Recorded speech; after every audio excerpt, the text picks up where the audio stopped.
Hey guys, Andy Murray here for What Culture Wrestling, and today we are going to take a run through WWE's injury list, which at any given time reads like War and Peace, albeit a tad less Russian. What I'm trying to say is that it's really, really long all of the goddamn time. Now, I, as the real Mission Impossible spy man, very sneaky, very stealthy, was actually able to sneak into WWE headquarters over in Stamford, Connecticut this very weekend, and I have acquired this, WWE's super official injury list, which isn't just a bunch of names that I've found on the internet and typed into Google Docs. Not at all. And as always, this thing is an absolute monster, but that shouldn't come as a surprise, because that is always going to be the case. Part of this is just down to the sheer size of WWE's roster, as with over 200 wrestlers spread across Raw, SmackDown, 205 Live, NXT, and NXT UK, they're just really bloated at the moment. There are other factors as well, of course. Take WWE's road schedule. That's definitely a big one, because these men and women are on the road for what, 4, 5, 6 nights a week? It's kind of ridiculous, and I can't imagine that that allows for much recovery time when they pick up knocks inevitably on house shows and so forth. And let's be honest, wrestling itself is just inherently dangerous. Injuries happen, and there's not really a whole lot that can be done to alleviate that, despite WWE and their supposedly safe working style. But whatever the case and whatever the cause, this list of broken men and women stretches all the way from the Performance Center right the way up to the main event scene. Let's take a look at them. Number 16, Karen Q, who you might remember from competing in the 2018 Mae Young Classic. Now, she hasn't made it onto NXT TV at all since then, but she actually broke her leg while competing on a house show on the 27th of July. She's a badass, so she actually completed the match, which I can't even fathom as a massive Scottish wussy man, but there's currently no word on when she'll be back, and she did need quite a bit of help to get to the back. Expected return? TBC. Number 15, Rachel Ellering, and it sounds like that July 27th NXT house show was an absolute nightmare because Ellering tore her ACL on the very same show that Karen Q broke her leg. She seemingly had the surgery and is already on the road to recovery, but these are serious injuries. She's going to be out for a long time. Expected return? Nobody knows yet. Number 14, Tino Sabatelli, and it is incredibly difficult to know just what the hell is going on with this guy at the moment. He was actually injured all the way back in April 2018. He suffered a torn pectoral muscle just after splitting his tag team up with Riddick Moss. It looked like him and Moss were in line for some kind of push as singles acts, but that didn't happen obviously. He was struck down and there have been very few updates, almost nothing in fact, since he was struck down. No words even from the man himself. Now, Moss has since recovered from his own torn pectoral muscle and has formed something of a tag team with Dan Mathal on the NXT house show circuit, catching the eye of WWE staff in the process. Tino, on the other hand, is just kind of lost. Who knows what's going on with the fella? Expected return? God knows. I don't know. Number 13, Eddie Dennis, and it's really hard not to feel bad for the former high school teacher who turned away from his day job forever over a year ago to focus his attention on becoming a full-time wrestler.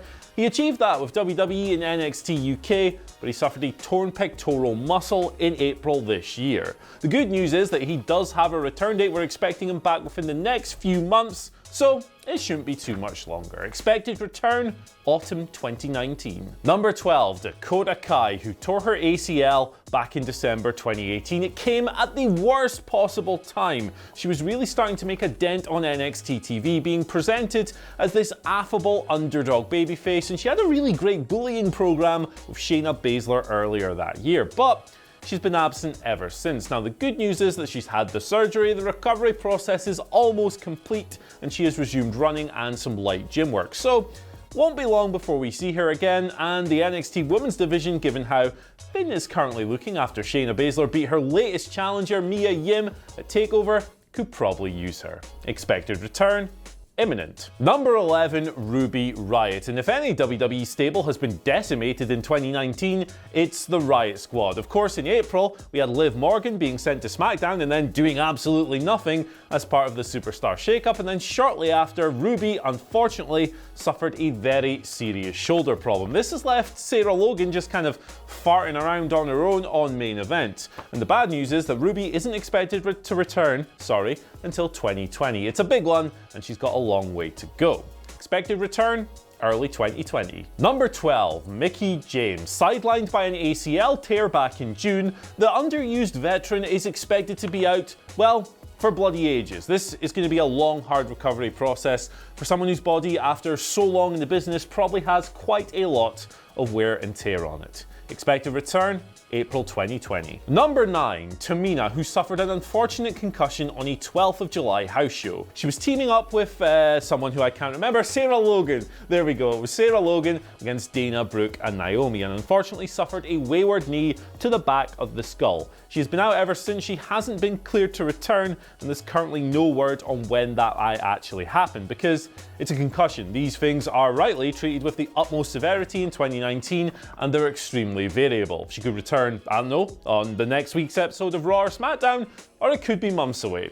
Hard to tell. Expected return, TBC. Number 8, Jason Jordan. And oh boy, where do you begin unpacking this terrible situation? As we all know, he was sidelined back in January 2018. It was decreed that he needed serious neck surgery, having built up a number of major problems. It wasn't safe for him to work, but there's no word on actually whether or not he's retired yet. He might still eventually someday return to the ring. And we don't really know a whole lot about his recovery either. Details have been very scarce, but what we do know is that he has been shadowing WWE producers and even moving into something of a role himself with regards to maybe taking up that career should his own one in the ring come to an unfortunate end. At the moment though, it's still up in the air.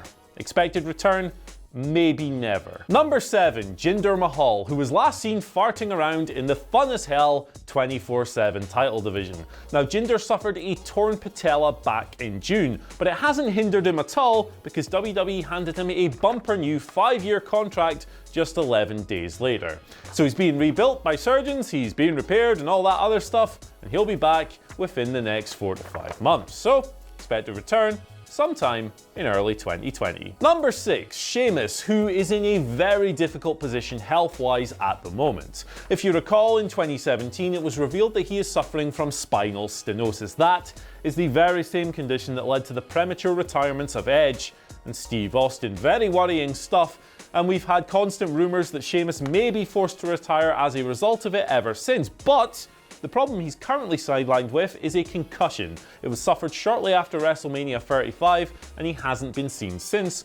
But there have been reports that he's kind of returned to the road, not in ring, but he's been on tour with the brand apparently. So perhaps we'll see him again soon. Expected return?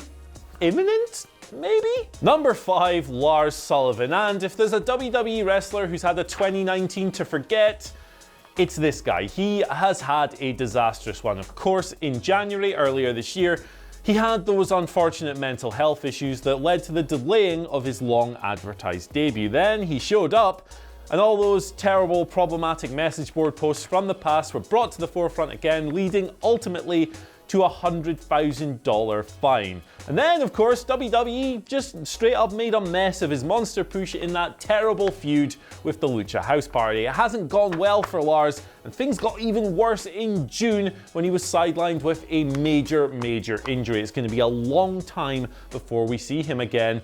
And honestly, WWE should probably just rip it up and start again. He's a talented guy, but it probably isn't going to work under this current guise as the Freak. Maybe the guy needs a major restart. Expected return? Early 2020. Number 4, Nia Jax, who had apparently been working through 2 torn ACLs for months and months before taking the necessary time off after WrestleMania 35 to have surgery, heal, and come back stronger. Now, she's been training, she's back in the gym, which is borderline miraculous, and all credit to her for that. But these are serious injuries, and you can't rush a thing. She's going to be out for a while longer. Expect a return mid 2020. Number 3, Bobby Lashley. And this one really sucks because I think Big Bobo was really finally starting to come into his own as this WWE action movie monster type super freak athlete thing in that awesome feud with Braun Strowman. The whole thing was great. I mean, going through the the LED board on Raw was astonishing. It was a great little stunt. And then they had that awesome destruction derby of a match at Extreme Rules. Absolutely loved it. But Bobby was struck down by an unknown injury shortly after, and now he's going to be missing for several months. It's a real shame. So here's hoping when he comes back, he picks up exactly where he left off. Expected return, November. Number 2, Jeff Hardy, who had just won the SmackDown Tag Team Championships with his brother Matt, their first belts in something like 2 years, and then he suffered a serious leg injury, forcing him to vacate. It's been pretty difficult ever since then because Jeff, of course, was recently arrested over Extreme Rules weekend for being drunk in public. Not a good look for him, and unfortunately his brother Matt has vanished into the background, barely even appearing in 24/7 title shenanigans. Whatever is going on with Jeff at the moment, here's hoping that he makes a full recovery and of course gets the physical and perhaps mental help that he needs, because the guy's awesome, he still has loads to offer, and he can still be a major commodity in WWE even at this veteran stage in his career. Expected return? November. And at number 1, Tommaso Ciampa, whose major neck injuries cut his main roster career off before it could really get started. He was forced off television just weeks after debuting on Raw and SmackDown, but not only did it cost him a run at the major limelight, it also cost him a potentially awesome feud-ending showdown with Johnny Gargano at TakeOver New York.